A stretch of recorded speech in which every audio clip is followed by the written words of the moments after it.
Terima kasih pemirsa, Anda masih bersama kami. Ya pemirsa, budidaya tanaman anggur di pekarangan rumah merupakan salah satu peluang usaha di tengah masa pandemi COVID-19, sekaligus pelestarian lingkungan hidup. Hal tersebut coba dikembangkan oleh seorang ASN di lingkungan pemerintah Provinsi Kalimantan Barat yang berhasil mengembangkan tanaman anggur di kota Pontianak. Adalah Anton Kamarudin, seorang aparatur sipil negara atau ASN di Dinas Tanaman Pangan dan Hortikultura Provinsi Kalimantan Barat. Sejak kecil dirinya sudah suka bercocok tanam. Sebelum memulai aktivitasnya, Anton selalu menyempatkan diri untuk memeriksa bibit-bibit anggur yang telah disemai di pekarangan rumahnya.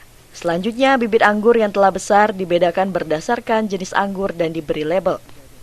Sebagai kota Khatulistiwa, kota Pontianak tentu sulit untuk mengembangkan tanaman anggur. Karena sinar matahari yang melimpah, tanaman anggur diketahui cocok tumbuh di wilayah yang punya 4 musim. Namun stigma ini terbantahkan dengan pengembangan tanaman anggur di pekarangan rumah. Menurut Anton, ada 7 varian anggur yang dapat ditanam di Kalimantan Barat dengan curah hujan yang tinggi.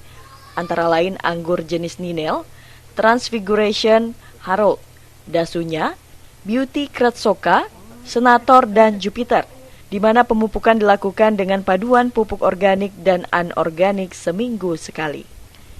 Di tengah pandemi COVID-19, budidaya anggur ternyata cukup menjanjikan. Untuk itulah Anton mengajak tetangga dan orang di sekitarnya untuk mengembangkan anggur di pekarangan rumah, dan hasilnya pun cukup menggembirakan. Sebagai ASN, tentu pengembangan anggur ini tidak bertentangan dengan kegiatan kita sehari-hari. Dan ini malah mendukung program dari pemerintah Provinsi Kalbar, dalam hal ini Dinas Tanaman Pangan dan Hortikultura, serta Kementerian Pertanian RI. Anggur ini juga memberi solusi bagi kawan-kawan yang notabene pengangguran untuk keluar dari kesulitan ekonomi di masa pandemi. Mereka bisa ada aktivitas di rumah, mereka bisa buat bibit untuk penghasilan, buat tanaman buah dalam pot, kemudian mereka juga bisa menjual buahnya sebagai buah segar. Sangat terbantu sekali, apalagi di masa pandemi seperti ini kan. Sekarang ini kan banyak, untuk saya pribadi ini kan pekerja harian pekerja lepas gitu, yang terdampak PPKM. Ya kan, sekarang pemerintah memberlakukan PPKM. Dengan adanya budidaya anggur di pekarangan ini, Bang, membantu sekali mendapatkan hasil di luar dari kerjaan yang terdampak PPKM itu. Seperti kita ketahui kan anggur itu hanya ditanam daerah-daerah dingin gitu ya. Jadi kemudian bisa dikembangkan di Pontianak. Itu suatu berkah juga bagi kita di Pontianak.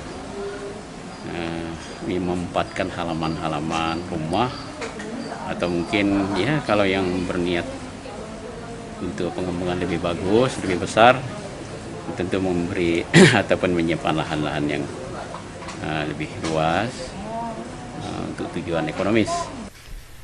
Saat ini banyak masyarakat yang ingin menanam anggur serta membeli bibit anggur yang diproduksi oleh Anton. Untuk harga bibit bervariasi antara 100 hingga 200 ribu rupiah. Bahkan ada bibit anggur yang dijual dengan harga jutaan rupiah. Panen anggur yang ditanam di pekarangan rumah ini dilakukan setiap 3 bulan sekali. Anggur yang tumbuh besar dililitkan ke panel-panel yang telah dibuat dengan pemangkasan daun yang telah kuning secara rutin. Bersama komunitas pengangguran Kota Pontianak, Anton berhasil mengembangkan bibit anggur untuk ditanam di pekarangan rumah. Bibit ini sendiri telah dipasarkan hingga keluar Kalimantan Barat. Dari Pontianak, Kalimantan Barat, Barlian Pasore, iNews melaporkan. Ya pemirsa, informasi tadi sekaligus penutup perjumpaan kita pada hari ini di iNews Kalbar. Saya Esti Widyasari dan seluruh kerabat kerja bertugas pamit undur diri. Terima kasih atas kebersamaan Anda, selamat beraktivitas dan sampai jumpa.